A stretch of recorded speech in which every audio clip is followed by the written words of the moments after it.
ಇನ್ನು ಅಮೆರಿಕದ ಪ್ರವಾಸದಲ್ಲಿರುವಂತಹ ಪ್ರಧಾನಿ ನರೇಂದ್ರ ಮೋದಿ ಅಮೆರಿಕ ಅಧ್ಯಕ್ಷ ಡೊನಾಲ್ಡ್ ಟ್ರಂಪ್ ಅವರನ್ನು ಸಹ ಭೇಟಿ ಮಾಡಿದ್ದಾರೆ. ವೈಟ್ ಹೌಸ್ನಲ್ಲಿ ಟ್ರಂಪ್ ಭೇಟಿಯಾದ ಮೋದಿಗೆ ಗ್ರ್ಯಾಂಡ್ ವೆಲ್ಕಮ್ ಸಹ ಸಿಕ್ಕಿದೆ.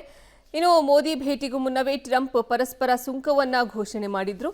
ಅನ್ಯ ದೇಶಗಳು ನಮಗೆ ಯಾವ ರೀತಿಯಲ್ಲಿ ಸುಂಕವನ್ನ ಹಾಕುತ್ತವೆಯೋ ಅದೇ ರೀತಿಯಲ್ಲಿ ನಾವು ಕೂಡ ಸುಂಕವನ್ನ ವಿಧಿಸುತ್ತೇವೆ ಅಂತ ಡೊನಾಲ್ಡ್ ಟ್ರಂಪ್ ಘೋಷಣೆ ಮಾಡಿದ್ದಾರೆ. ಅಷ್ಟೇ ಅಲ್ಲದೆ ಯಾವುದನ್ನ ಹೆಚ್ಚಿಸೋದಿಲ್ಲ, ಯಾವುದನ್ನ ಕಮ್ಮಿ ಸಹ ಮಾಡೋದಿಲ್ಲ ಅಂತಲೂ ಟ್ರಂಪ್ ತಿಳಿಸಿದ್ದಾರೆ. ಇನ್ನು ಕಾರುಗಳ ಮೇಲಿನ ಸುಂಕಗಳು ಶೀಘ್ರದಲ್ಲೇ ಜಾರಿಗೆ ಬರಲಿದೆ ಅಂತಾನೂ ಇದೇ ಸಂದರ್ಭದಲ್ಲಿ ತಿಳಿಸಿದ್ದಾರೆ ಅಮೆರಿಕದ ಅಧ್ಯಕ್ಷ ಡೊನಾಲ್ಡ್ ಟ್ರಂಪ್.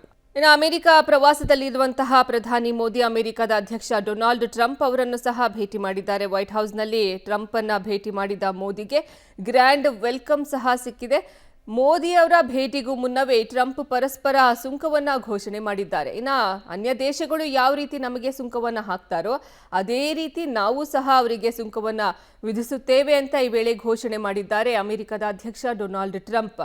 ಅಷ್ಟೇ ಅಲ್ಲ, ಯಾವುದನ್ನ ನಾವು ಹೆಚ್ಚು ಮಾಡೋದಿಲ್ಲ, ಯಾವುದನ್ನು ಸಹ ನಾವು ಕಮ್ಮಿನೂ ಮಾಡೋದಿಲ್ಲ ಅಂತ ತಿಳಿಸಿದ್ದಾರೆ. ಕಾರುಗಳ ಮೇಲಿನ ಸುಂಕ ಸಹ ಶೀಘ್ರದಲ್ಲೇ ಜಾರಿಗೆ ಬರುತ್ತೆ ಅಂತಾನೂ ಈ ವೇಳೆ ಡೊನಾಲ್ಡ್ ಟ್ರಂಪ್ ತಿಳಿಸಿದ್ದಾರೆ. ಸದ್ಯ ಈಗ ಎಲಾನ್ ಮಸ್ಕ್ ಹಾಗೂ ಟ್ರಂಪ್ ಅವರನ್ನ ಭೇಟಿ ಮಾಡಿರುವಂತಹ ಪ್ರಧಾನಿ ಮೋದಿ ಈಗ ಭಾರತಕ್ಕೆ ವಾಪಸ್ ಆಗ್ತಾ ಇದ್ದಾರೆ. ಭಾರತಕ್ಕೆ ಇವತ್ತು ಆಗಮಿಸಲಿದ್ದಾರೆ ಪ್ರಧಾನಿ ನರೇಂದ್ರ ಮೋದಿ. 2 ದಿನ ಅಮೆರಿಕ ಪ್ರವಾಸದಲ್ಲಿದ್ದಂತಹ ಮೋದಿ ಅವರು ಈಗ ಅಮೆರಿಕ ಪ್ರವಾಸವನ್ನ ಮುಗಿಸಿ ಭಾರತಕ್ಕೆ ಆಗಮಿಸುತ್ತಿದ್ದಾರೆ.